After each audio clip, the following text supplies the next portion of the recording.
Existe um buraco na história. E nós precisamos dar o recheio para este buraco, que é revelar a verdade.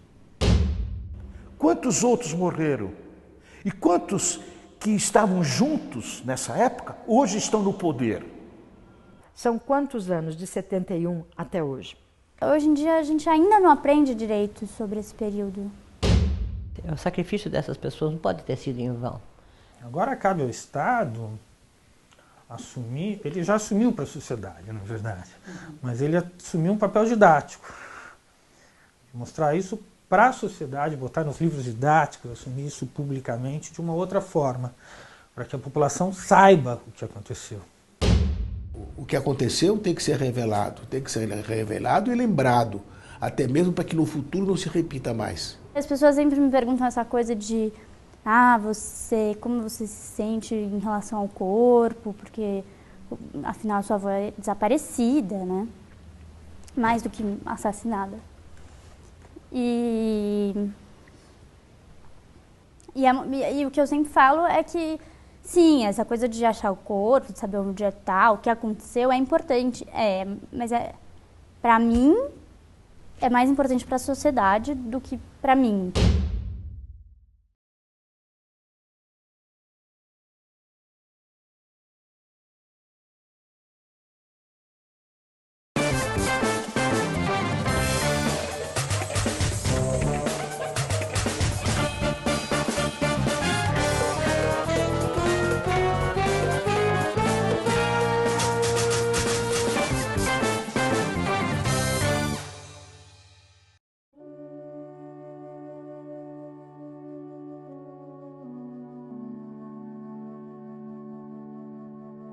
Minha filha, fico me lembrando de você. Você sempre foi tão pequenina. Parecia um beija-flor, um colibri. E os seus olhinhos pareciam duas jabuticabas. Ah, minha filha, tá tudo tão esquisito agora. Sabe quando você ganhou o prêmio lá de Santo André, de revelação? Eu pensei comigo, puxa, valeu a pena todo o sacrifício que a Irma e eu fizemos.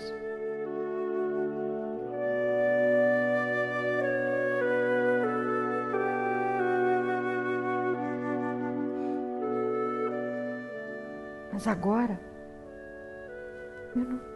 eu não te reconheço mais, minha filha. A impressão que dá é que você está sempre sendo apanhada com a boca na botija. Você vive brigando com N. E as crianças? O Chico, o João? Eles são tão pequenos. Se acontecer alguma coisa com eles, o que vai ser de você? O que vai ser deles?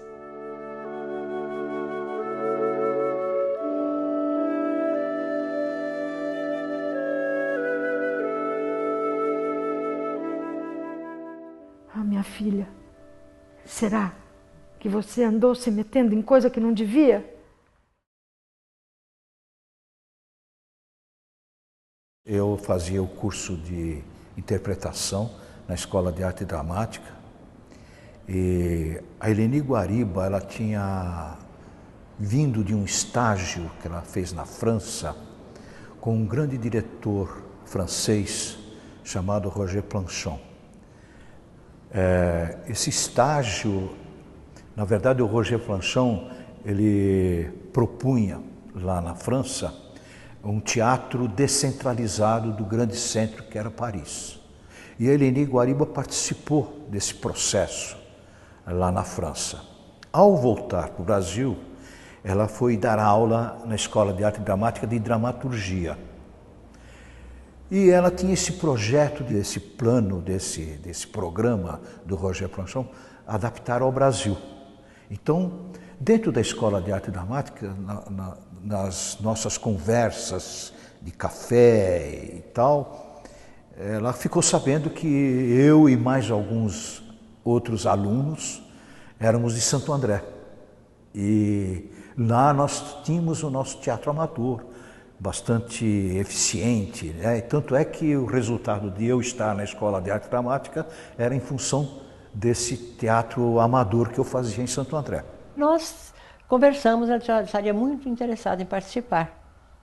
Eu falei, sabe, nós vamos trabalhar num esquema amador ainda, nós não temos verba, não temos nada, nós só queremos melhorar a qualidade, mas as condições vão ser as mesmas das condições do teatro amador.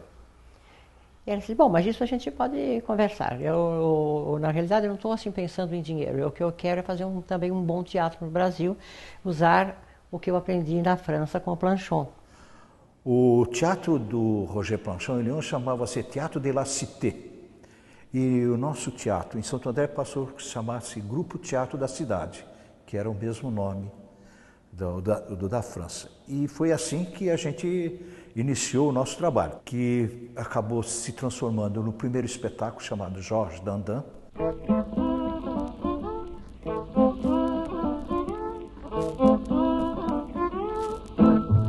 Georges Dandin é a história de um burguês, né, que está em ascensão, burguesia em ascensão, saindo da agricultura, ele já era um senhor de terras, né, que aspirava à nobreza. Né? Essa é a história do Molière, mas passada no tempo do Luís XIV. Mas claro que a gente fazia isso de uma maneira que podia ser passada em qualquer época. Né? Esse cenário era dividido em 3 planos. Então, enquanto a nobreza morava no 3º andar, o Georges Dandin trabalhava no cenário do meio, que era a burguesia, e enquanto isso quem sustentava tudo eram os camponeses que ficavam embaixo, que faziam todo o trabalho, né? Então, toda essa parte dos camponeses, que era muito bonita, é a cabeça da Elénie, né? Direção dela, ela que imaginou isso. Então, você via claramente a sociedade se formando assim. Lá embaixo o pessoal trabalha, aqui do meio embaixo do dinheiro, de cima só manifesta, só fala isso, só fala bobagem. Nem sempre é assim, claro que isso é uma crítica, né?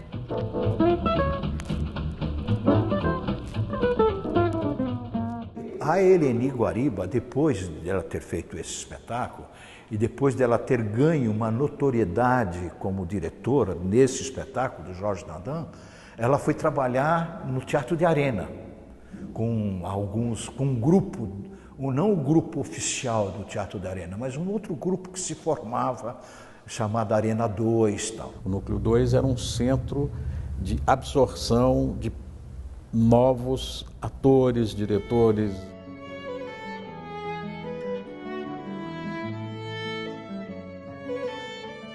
Eu conheci a Elénie de nome antes, né, de saber o material que ela trabalhava, como ela trabalhava, que ela tinha sido professora da Escola de Arte Dramática também. E aí, claro, eu vim aqui fazer a minha inscrição para fazer o curso com elas. O teatro, através da Elénie Guariba, salvou a minha vida.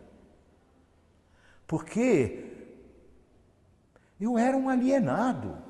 Ela sabia adaptar as coisas a um nível abaixo dela, vamos dizer, que ela estava sempre muito acima de nós no que ela imaginava, né? Mas sabia transmitir isso. E era uma pessoa com quem se podia trabalhar numa boa, assim, entende? Ela não gritava, ela não humilhava ninguém, ela era uma pessoa especial, não é? A Elénie era uma pessoa que era muito difícil alguém não gostar dela. Era uma pessoa alegre, como eu falei, extrovertida. Ela sabia, ela se aproximava de todo mundo. Ela tinha um jeito assim que ela ficava íntima da pessoa em pouco tempo. Né?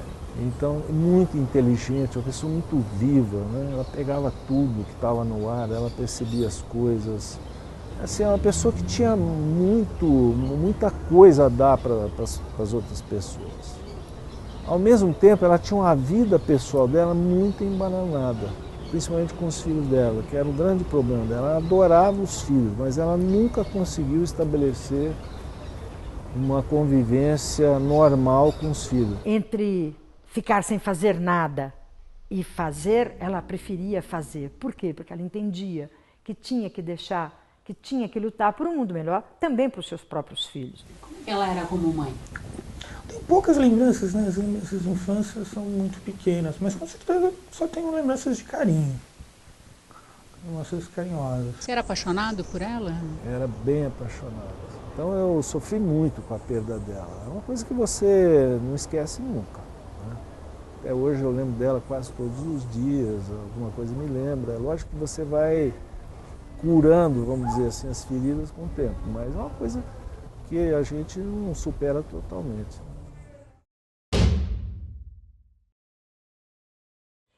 Eleni, quando a gente vai lá na sua casa, a gente percebe que tem alguma coisa errada. Eu não sei o que é, mas tem alguma coisa errada. E lá na igreja, também já estão olhando a gente de lado. Pensa que eu não percebo? Eu percebo. Quando a Irma e eu chegamos, eles ficam nos cantinhos falando coisas. Eu estou muito preocupada, muito preocupada. Eu conheci a Eleni por volta de julho ou agosto de 69, como uma militante da VPR. Eu não conheci ela socialmente, pessoalmente. Ela me foi apresentada por um companheiro da organização e foi marcado um ponto de encontro, né? E conheci ela com um nome que a gente chamava nome de guerra, né? Ela se apresentou para mim como chamando Lucy. E então não sabia quem ela era. Nós íamos militar numa mesma base da organização. A Eleni foi para a luta armada, ela deixou só os ideais e pegou no batente mesmo, né? Quando a Iara falou que não tinha lugar para abrigar o capitão Lamarca, que era o homem mais procurado do Brasil, porque era um desertor do exército, eles tinham uma gana no Lamarca. Imagina se pegasse quem, né? E ela abrigou o capitão Lamarca durante 2 meses, sei lá que tempo que ela abrigou, lá na casa. E não contou para ninguém.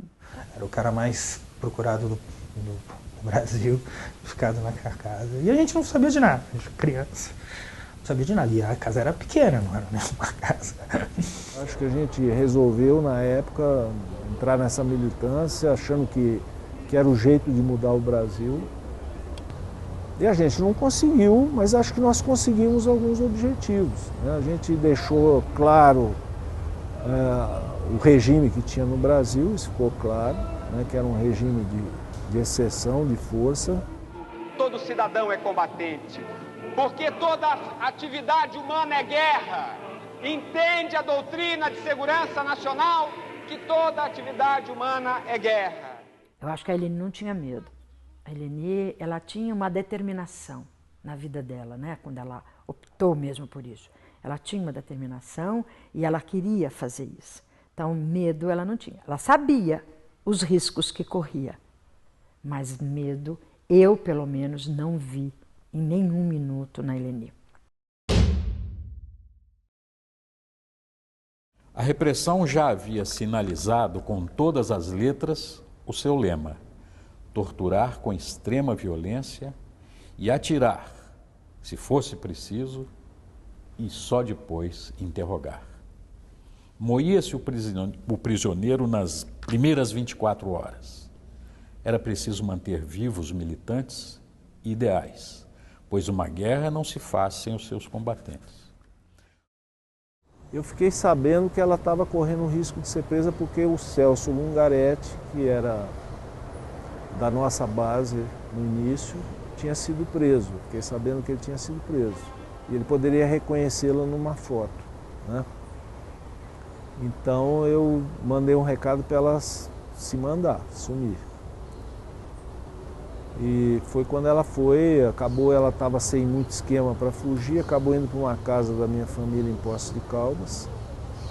E não sei como o Ban ficou sabendo que ela poderia estar, que a família sabia onde ela estava, e pegaram meu pai, levaram ele na UBAN, fizeram muita pressão que iam torturá-lo, que iam prender meu irmão, não sei o quê, que ele sabia onde ela estava, e ele acabou falando onde ela estava. E ela foi presa nessa casa em Poços de Caldas, no fim de abril, se não me engano. Eu advogava muito para presos políticos. Eu fui procurado pelo pai do Zé Olavo Leite Ribeiro, que era o companheiro de Eleni, que estava preso. E eu iniciei a defesa, assumi a defesa do Zé Olavo. Aí, ele, conversando com ele pediu se eu poderia também defender a companheira dele, que era Eleni. Foi aí que eu comecei a defendê-la. Foi em 1970. Ela foi presa já como militante da VPR, mas numa situação mais leve, né? Ela foi torturada, bastante torturada, mas ela falou muito pouco, ela ficou como sendo uma pessoa secundária, vamos dizer assim.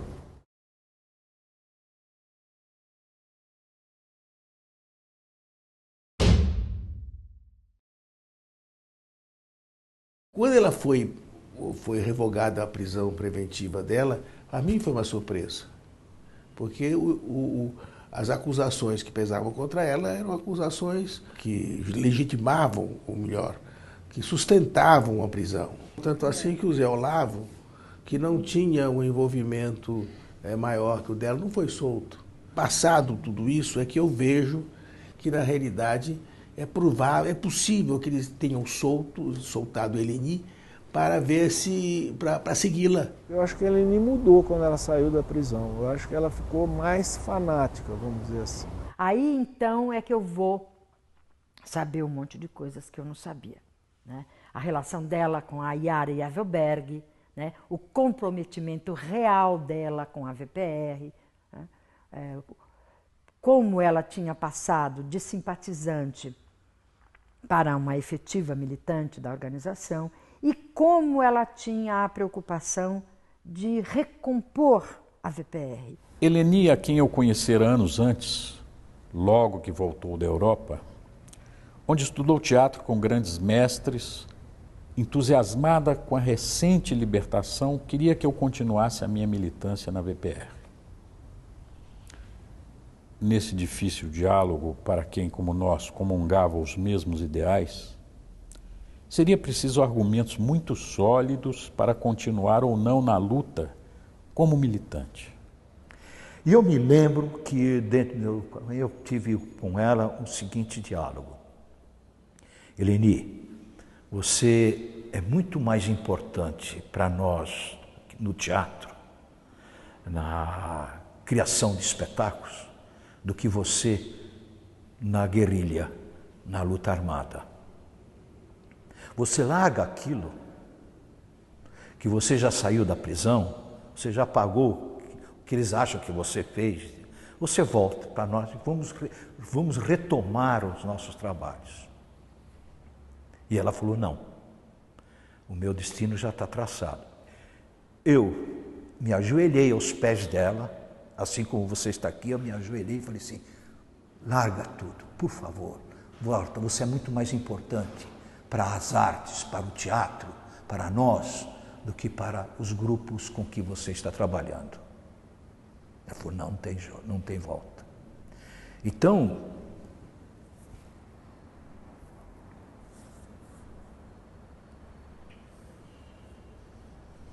foi um momento muito difícil esse.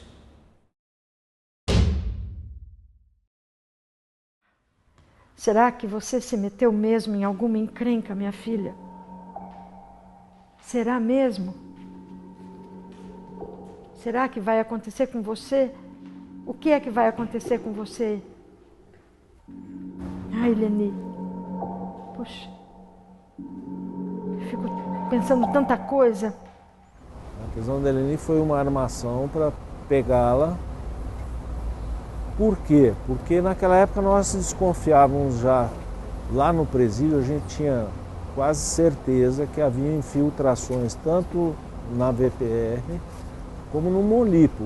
O Molipo era uma dissidência da LN, que tinha se formado, e que essas duas organizações estavam tendo muitos militantes mortos em situações misteriosas. Para mim consta que a Eleni teria caído num esquema daquele desgraçado, daquele bandido do Cabo Anselmo. Ela foi checar essa informação.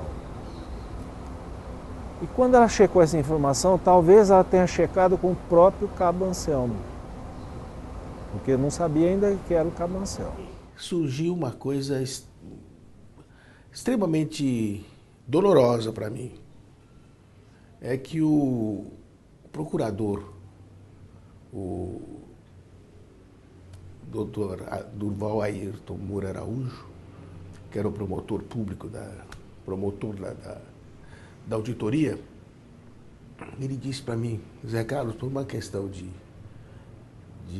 lealdade, eu queria dizer a você que eu pedi a preventiva da Eleni outra vez.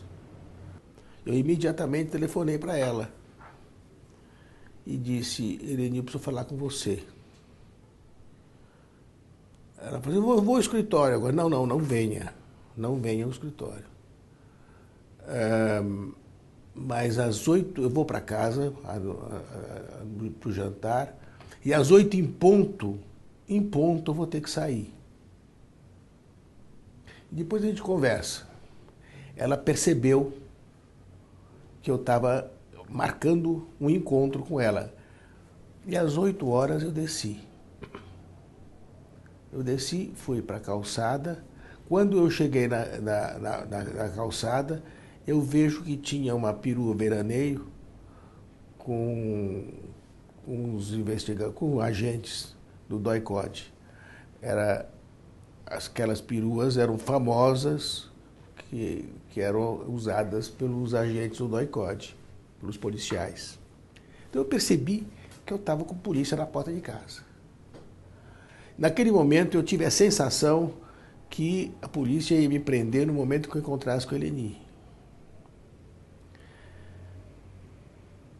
E aí, quando eu vejo a Eleni chegando, ela veio ao meu encontro.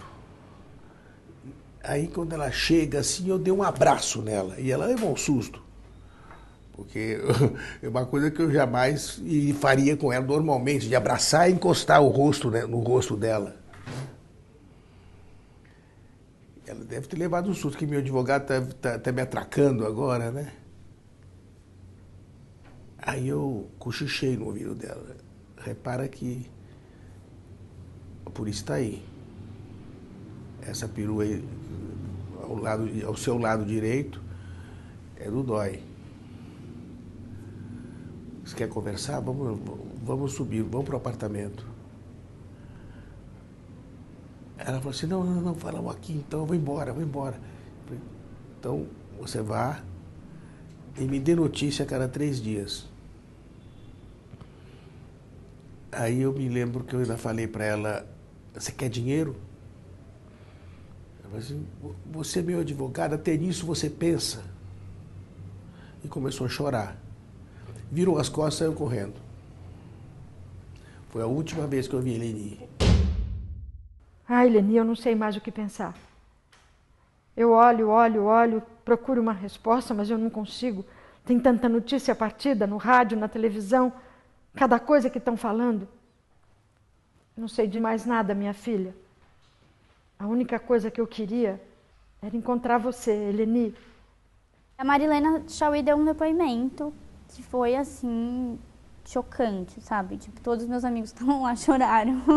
Ela começou a falar dela assim: antes de falar, eu queria fazer algumas considerações. Aí ela olhou pra mim e falou assim: você sabe que eu e a sua avó, a gente era muito amiga. E eu estive com ela na véspera do dia da prisão. Ela foi à minha casa, nós tivemos uma longa conversa e fizemos planos. E nós nos vimos no dia seguinte e eu não a vi mais. Eu acompanhei ela do teatro até a estação e ela dizia assim: olha, aquela pessoa que está ali na esquina está nos vigiando, então você tome cuidado. E ela falou isso durante 3 vezes no trajeto. E eu, na época, achava que ela estava tendo que não era verdade aquilo, porque eu olhava, eu não via a pessoa que ela estava vendo, que estava nos vigiando. Mas, enfim, me lembro que chegou na estação, ela atravessou a cancela, foi para E foi o último momento que eu vi ele em Iguariba. Havia um ônibus que fazia assim, que era o Aeroporto Perdizes. E a gente pegava. Eu desci ali, em frente ao que é hoje a Secretaria de Educação, que era o Caetano de Campos. E aí, quando ela faz a curva para seguir pela Ipiranga, ela põe o rostinho para fora e fala para mim, grita, Dulce, liga para a tia Irma e fala que eu volto ainda na segunda quinzena para levar o Chico e o João para a praia. Foi a última coisa que eu escutei da Eleni. Despedimos-nos fraternalmente, momentaneamente com opiniões divergentes sobre o que fazer. Mas civilizados, procurávamos coerência em nossos argumentos. Ela não me convenceu e eu não a convenci. Lembrei-me de Malraux e a sua condição humana, de Sartre e os seus caminhos pela liberdade, de Lenin e o que fazer. Guevara já estava morto há 4 anos nas selvas da Bolívia. Eleni seguiu em direção à Avenida Ipiranga e eu a segui com o olhar, admirado com a sua determinação e a sua coragem. Não poderia imaginar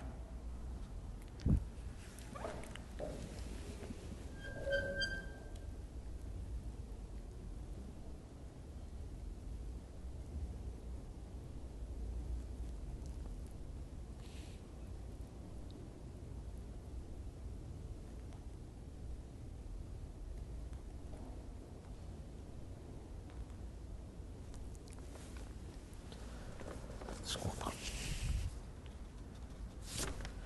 Acho que eu paro aí, né? Porque o que eu vou ler mais? Só tinha meia frase. Não poderia imaginar que era a última vez que havia. Só isso.